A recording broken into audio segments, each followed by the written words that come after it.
आज हमने हमारे आरएसएस से, हमारा राष्ट्रीय स्वयंसेवक संघ ने एक निर्णय लिया है कि इस लोकसभा चुनाव में जो मोदी जी दावा आज कर रहे हैं बीजेपी 400 पार, वो 400 पार को कैसा रोक सकते, इसका मंथन हमारे राष्ट्रीय स्वयंसेवक संघ ने किया और ये निर्णय लिया है कि इस चुनाव में बीजेपी को हराना है, देश को बचाना है, संविधान को बचाना है। इसलिए 400 पार का जो सपना है बीजेपी का, वो कैसा चूर कर सकते हैं और हमारा संविधान कैसा बच सकता है। बीते 10 साल से बीजेपी यहाँ राज कर रही है और इस 10 साल में हमने क्या पाया, हमने क्या खोया, आज हमारी स्थिति क्या है। मतलब ये संविधान का पूरा उल्लंघन है। संविधान में ठीक है, अगर वो जिम्मेदार भी होंगे, भ्रष्टाचार किया भी होगा, ऐसे कई मामले हैं जो 10-10, 20-20 साल से इस देश में चल रहे हैं, लेकिन उनको ना अरेस्ट किया गया। और ताज्जुब की बात है कि पूरे विपक्ष ही लोग भ्रष्टाचारी है क्या? बीजेपी का आज तक एक भी लोक प्रतिनिधि हो, आमदार हो, खासदार हो, मंत्री हो, उसके ऊपर एक भी केस नहीं है। ऐसी स्थिति में संविधान बचाना हो तो हमें ये बीजेपी को हटाने के लिए इंडिया गठबंधन को ही वोट देना जरूरी है। यह समझाने के लिए हम मतदाताओं में जाने वाले हैं। हमने प्रेस नोट में लिखा है, ये सारी चीज़ें हैं।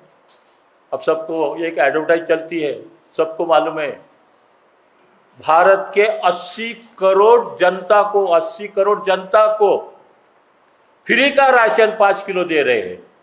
फ्री का नाम है, फ्री का, गरीबों को हम राशन बांट रहे हैं।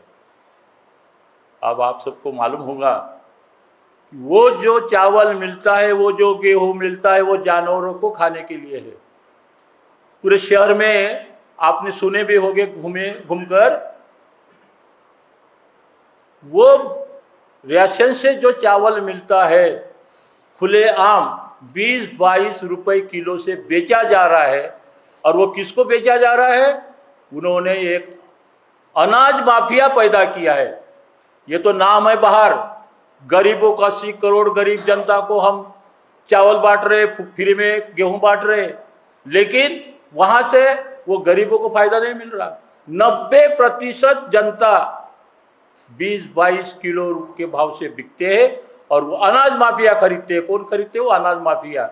वो अनाज माफिया उसके 40 से 60 रुपए, 70 रुपए, 80 रुपए भी बना रहे हैं। इसका मतलब ये जनता को समझ में नहीं आ रहा।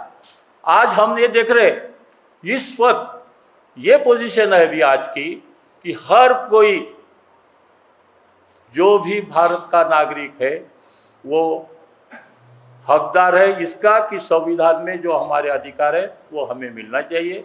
और इसीलिए हमने महाविकास आघाड़ी महाराष्ट्र में और पूरे देश में जो इंडिया गठबंधन बना है उसको समर्थन देने के लिए हम आपके सामने आए हैं। और समर्थन बोले तो खुलेआम ये समर्थन तो है ही, लेकिन मैंने पहले कहा है कि वोटरों को हम जागरूक करने वाले हैं। आरएसएस पॉलिटिकल विंग नहीं है, ये एक सामाजिक और सांस्कृतिक संगठन है। इस देश में एक ही आरएसएस है और वो हम हैं। ये हमारा खुलेआम दावा है। इसके अंदर किसी को ऑब्जेक्शन होगा तो उनको बोलो कि कागज़ ला के उनको दिखा दो। पहली चीज़, ये विषय से हटके था। इलेक्शन में क्यों हमारी मजबूरी है कि इस बार हम किसी एक ऐसे संगठन का साथ दें, ऐसे गठबंधन का साथ दें जो संविधान के स्वरूप में चलने की ताकत रखता हो। हम हर उस व्यक्ति के, उस कैंडिडेट के विरोध में काम करेंगे जो संविधान के विरोध में कहीं ना कहीं हमको नजर आ रहा है। इंडिया गठबंधन हमारे लिए एक बड़ा स्वरूप लेकर सामने आया है इसलिए हमको लगता है कि बीजेपी को रोकने के लिए इंडिया गठबंधन के साथ हमने मिलकर काम करना चाहिए। हमारी आरएसएस आज तकरीबन 2.5 लाख प्लस कैडर के साथ में इस इंडिया में मौजूद है और हम हमारे कैडर्स को हमने साफ आदेश दिया हुआ है कि हर उस व्यक्ति का हम साथ देंगे जो कहीं ना कहीं उन मनुवादी विचारधारा के विरोध में काम करने की क्षमता रखता हो। हमारे लिए कांग्रेस, शिवसेना, राष्ट्रवादी, तृणमूल कांग्रेस, आप कोई मैटर नहीं करता। हमारे लिए वो मैटर करता है जो उनकी गलत नीतियों को रोकने की ताकत रखता हो और इस उद्देश्य से हम किसी भी प्रकार से पॉलिटिकली हम इन्वॉल्वमेंट नहीं होगा। आरएसएस जो कैडर बेस है वो ज़मीनी लेवल पे काम करेगा। हम किसी भी चुनाव प्रचार सभा का हिस्सा नहीं होंगे। हमारा समर्थन जरूर है, हम वोटर्स को उनके तरफ डाइवर्ट करने की बात करेंगे, लेकिन चुनावी सभाओं में हम किसी पार्टी विशेष का प्रचार प्रसार नहीं करेंगे, क्योंकि आज की परिस्थिति जो गुरुजी ने बताया कि जिस देश में 80 करोड़ गरीब लोग रहते हो वो देश विकसित हो गया है, ऐसा माननीय प्रधानमंत्री जी टीवी पे आके बोल रहे हैं। ये तो मेरे लिए बहुत सोचने वाली बात है कि जिस आदमी का 80% शरीर खराब हो चुका हो और हम उसको पहलवान मानते हैं। इसी तरह से बात हो रही है कि जो देश विकास की गंगा बहा रहा है तो 80 करोड़ लोग भूखे क्यों मर रहे हैं, क्यों उनको चावल अनाज के लेने पड़ रहे हैं, क्यों उनको शक्कर और तेल के लिए लाइन लगा के खड़े होना पड़ रहा है। यहाँ पर जो एक प्रोपेगेंडा किया जा रहा है, मैं क्योंकि मैं मीडिया से हूँ, मीडिया आप लोग मेरे मीडिया के साथी हैं, मैं किसी भी प्रकार से मीडिया के विषय में गलत बोलने पे यकीन नहीं रखता। मीडिया समाज का आईना है, बस उसको सच दिखाने की आदत हो जानी चाहिए। आज टीवी और बाकी जो माध्यमों से जिस तरह से एक पक्ष को सत्ता में वापस लाने की कोशिश हो रही है और उसका नतीजा है 400, 500, 700 की ज़रूरत उनको नहीं है। ये सिर्फ और सिर्फ वोटरों को भ्रमित करने के लिए उन्होंने नए नए फॉर्मूले लाए हैं और वो उस पर काम कर रहे हैं। तो हमारा खुला समर्थन, जो भी संवैधानिक रूप से पार्टियां काम कर रही है उनके कैंडिडेट को हमारा समर्थन होगा। हम इंडिया गठबंधन को अपना समर्थन खुला तौर पे जाहिर कर रहे हैं, क्योंकि कहीं ना कहीं उनके तरफ से हमको इस बात का अंदेशा है कि ये संविधान के लिए काम करने की आज भी थोड़ी बहुत क्षमता रखते हैं। पुराना क्या हुआ है इस पर फिलहाल अभी हम लोग कोई विचार मंथन करने के मूड में नहीं है। आने वाले समय में हमको क्या रणनीति के तहत में आने वाले चुनाव में बीजेपी को रोककर हमारे गठबंधन को, जो हमारे लिए संवैधानिक रूप से काम करने की क्षमता रखता हो, उसको जिताना हमारा मकसद है। संविधान को बचाने की जो बात करेंगे, डॉक्टर बाबा साहब अम्बेडकर द्वारा रचित इस देश के अंदर शांति प्रिय तरीके से देश को चलाने का जो मंत्र है संविधान, जो आज बीजेपी संविधान को बदल, उन्हीं के एक खासदार ने कहा है कि 400 सीटें आने के बाद में हम संविधान को बदलने की प्लानिंग कर रहे हैं। हम नहीं बोल रहे हैं, उन्होंने कहा। अब अगर उनको हमको रोकना है तो हमको कहीं ना कहीं दूसरे के साथ में खड़े होना ज़रूरी है, क्योंकि हम ताकतवर उसको बनाएंगे तभी हम इनको रोक पाएंगे। तो हम किसी गठबंधन का समर्थन करने का मतलब ये नहीं है कि हम उनकी बाकी नीतियों का समर्थन कर रहे हैं। हम सिर्फ बीजेपी की गलत नीतियों को रोकने के लिए इस मूवमेंट का साथ दे रहे हैं। बीजेपी को गलतफहमी है कि उनके कैंडिडेट के विरोध में हमारे पास में विपक्ष में कोई कैंडिडेट नहीं है। ये गलतफहमी कांग्रेस भी पहले पाल चुकी है और आप उसका हश्र देख चुके हो। तो आप ऐसा मत समझिए कि कोई ताकतवर है। जब पहली बार नितिन गडकरी जी नागपुर से चुनाव लड़े थे, मुत्तेमवार साहब बहुत अच्छी कंडीशन में थे, तब भी चुनाव हारे। आप ऐसा नहीं हो, जामवंत राव धोटे साहब का एग्जाम्पल है हमारे पास में कि उन्होंने ताकतवर पार्टी को उस वक्त जमीन पे लाके खड़े किया। तो ये अभी जो चल रहा है, अभी तक के जितने भी उनके फॉर्मूले थे, उन्होंने अपने जितने भी पत्ते थे खोल चुके हैं। अब जो भी पत्ते खुलेंगे वो हमारे आरएसएस की तरफ से खुलेंगे और उसका नतीजा आप देख लोगे। काफ़ी सारी जगह पे जो हुआ था, पिछले बार जो हुआ था, इस बार भी काफ़ी जगह पे होगा। होता यह है कि मिसकम्युनिकेशन का जो एक प्रचार प्रसार का जो हमारे बीच में दौर है, आप देखिए बीजेपी के पास में 35% ही वोट है, 65% आज भी उनके विरोध में है। लेकिन हो रहा कैसा है, अगर मैं आपका विरोधी, आपसे मेरा झगड़ा है, मैं चुनाव लड़ रहा हूँ तो आप भी चुनाव में खड़े हो जाते हैं, हम वोट डिवाइड कर देते हैं।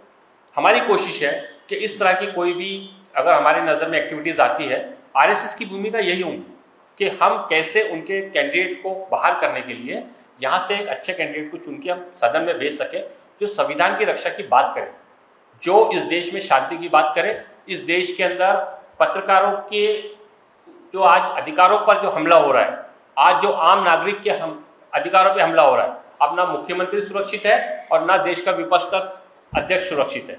तो ऐसी स्थिति को खत्म करने के लिए हम चाहते हैं कि अच्छे लोग सदन में जाए और अच्छे कानून के तहत में संवैधानिक रूप से देश चले। देखिए, आपको बताता हूँ, दो हालात बनते हैं।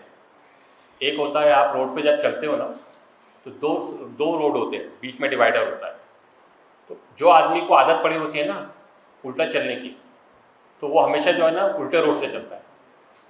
बाबा साहब अम्बेडकर ने जब संविधान लिखा और देश की स्थिति को ध्यान में रख के लिखा, आज अगर बीजेपी में दम है तो वो एक सुप्रीम कोर्ट में हमारे तरफ से जनार्दन मुन साहब हलफनामा डालने तैयार है, वहाँ से आरएसएस के मोहन भागवत और बीजेपी का राष्ट्रीय अध्यक्ष एक हलफनामा डाल के दिखा दे कि साहब, हम चाहे सत्ता में रहे या ना रहे, हम संविधान के किसी भी कायदे का हनन नहीं करेंगे, इतना ही लिख के अगर दे दे तो मैं आपकी बात को सत्यता के रूप में लेकर उनका भी समर्थन करने की ताकत रखता हूँ।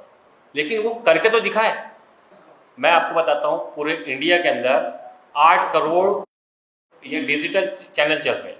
कितने करोड़ है? 8 करोड़। अगर संवैधानिक रूप से आपको अधिकार मिला था तभी आपने माइक हाथ में लिया ना। आप रुकिए, जीआर पास हो चुका है, सिर्फ फ्लैश होना बाकी है। इस देश में 2.5 लाख से ज़्यादा चैनल नहीं रहेंगे। या आप जो माइक वाइक लेके घूम रहे हो ना, ये संविधान, ये जो है, ये मैं आपको आधिकारिक बात कर रहा हूँ। उनको पता है यही अब उनके एक जरिया है जो उनका विरोध कर सकता है। इसलिए उन्होंने कानून बनाया है कि कोई भी चैनल, अभी आप लोग के चैनल कई मरतबा बंद हो जाते होंगे अचानक में, वो कम्युनिटी गाइडलाइन के नाम पर, इसके नाम पर, जबकि संविधान बोलता है कि आप अपनी बात को रखने के लिए किसी भी लेवल पर कोई भी तरीके से बात कर सकते हो। अगर आप गलत होंगे तो आप पे आईपीसी की धाराओं के तहत कानून के तहत कार्रवाई होगी। ये जो संविधान के को चलाने की बात चल रही है, संविधान बदलेगा नहीं, आप जो बोल रहे हो, ये संविधान का हनन ही हो रहा है कि आज इस देश में सीए, एनपीआर, एनआरसी लाने की बात को कानूनी तौर पे मान्यता दे दी गई।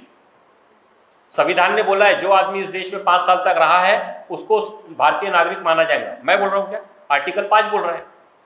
लेकिन एनआरसी का जो आप ड्राफ्ट पढ़ोगे वो खुले तौर पे बोल रहा है कि जो आदमी उनके नियम के अनुसार इस देश के अंदर कागज नहीं प्रोड्यूस कर पाएगा वो आदमी इस देश का नागरिक नहीं माना जाएगा।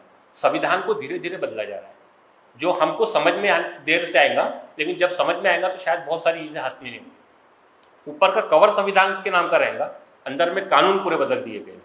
और इसीलिए हम आज जो चीज़ जिस फिक्रमंदी के साथ में ये प्रेस कॉन्फ्रेंस ले, वरना हमको ज़रूरत नहीं थी। हमारे 2.5 लाख लोग काम कर रहे हैं, जो अच्छा कैंडिडेट रहता हम उसके लिए करते, लेकिन हमको खुल के आने की नौबत क्यों आ रही है?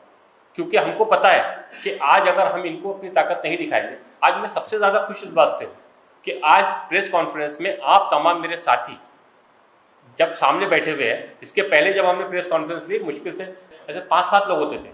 आज हमको ये लगता है कि हमारी बात को सुनने वाले लोग, हमारी बात को लोगों तक पहुँचाने वाले हमारे साथी देश में मौजूद हैं।